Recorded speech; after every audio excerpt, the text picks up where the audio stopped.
ഒരു സിനിമ കണ്ടിട്ട് വൻ കിടു എക്സ്പീരിയൻസ് കിട്ടുക, ഇതൊക്കെയാണ് സിനിമ എന്നൊക്കെ തോന്നുക, അതൊക്കെ എല്ലാ സിനിമകൾക്കും തരാൻ പറ്റുന്ന ഒരു എക്സ്പീരിയൻസ് അല്ല. വളരെ കുറച്ച് സിനിമകൾക്ക് മാത്രമേ അങ്ങനെ കഴിയൂ. എനിക്ക് പേഴ്സണലി അങ്ങനെ തോന്നിയിട്ടുള്ള ഒരു വൻ എക്സ്പീരിയൻസ് തന്നിട്ടുള്ള ഒരു സിനിമയെക്കുറിച്ചാണ് ഞാൻ ഇന്ന് സംസാരിക്കുന്നത്.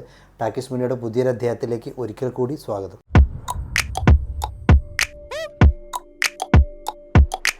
നമ്മൾ ജീവിക്കുന്ന ഈ ലോകവും നമുക്ക് ചുറ്റുമുള്ള ആളുകളും എന്തിനേറെ നമ്മുടെ പ്രിയപ്പെട്ടവർ വരെ യാഥാർത്ഥ്യമല്ലെന്നും മറ്റാരുടെ നിർദ്ദേശങ്ങൾക്കനുസരിച്ച് അഭിനയിക്കുകയാണെന്നും തിരിച്ചറിയുന്ന ഒരവസ്ഥയെക്കുറിച്ച് ഒന്ന് ചിന്തിച്ചു നോക്കൂ.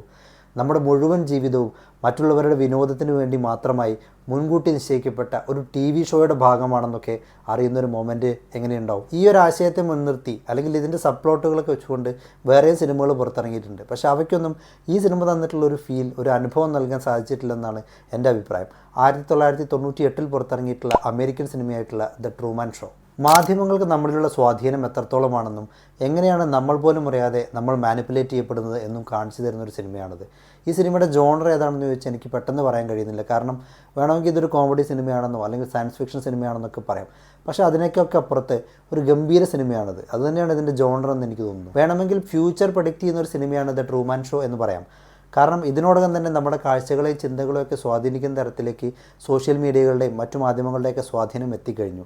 അതുകൊണ്ട് തന്നെ നോക്കണം, 1998 പുറത്തിറങ്ങിയിട്ടുള്ളൊരു സിനിമയാണ് ഇത്തരത്തിലൊരു ആശയം പങ്കുവയ്ക്കുന്നത്. അതുതന്നെയാണ് ഈ സിനിമയെ ഒരു ഗ്രേറ്റ് മൂവിയാക്കി മാറ്റുന്നത്. പീറ്റർ വീർ സംവിധാനം ചെയ്തിട്ടുള്ള ഈ സിനിമയിൽ ടൈറ്റിൽ ക്യാരക്ടറായിട്ടുള്ള ട്രൂമാനെ അവതരിപ്പിച്ചിട്ടുള്ളത് ജിം ക്യാരിയാണ്.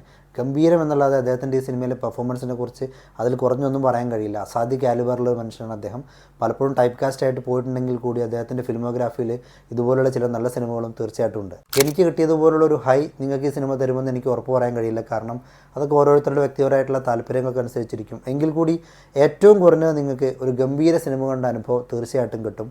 ഈ സിനിമ എവിടെ കാണാൻ പറ്റുമെന്ന് ചോദിച്ചാൽ പ്രൈം വീഡിയോ, ആപ്പിൾ TV എന്നിവയിൽ ഈ സിനിമ ലഭ്യമാണ്. മാത്രമല്ല, നിങ്ങൾക്ക് ടെലഗ്രാം ലിങ്ക് ആവശ്യമാണെന്നുണ്ടെങ്കിൽ ഈ ചാനലൊന്ന് സബ്സ്ക്രൈബ് ചെയ്ത ശേഷം വീഡിയോയുടെ ഡിസ്ക്രിപ്ഷൻ ബോക്സ് ഒന്ന് ചെക്ക് ചെയ്യുക. മറ്റൊരു സിനിമയുടെ വിശേഷവുമായിട്ട് നമുക്ക് വീണ്ടും കാണാം ടാക്കീസ് മീഡിയയിലൂടെ.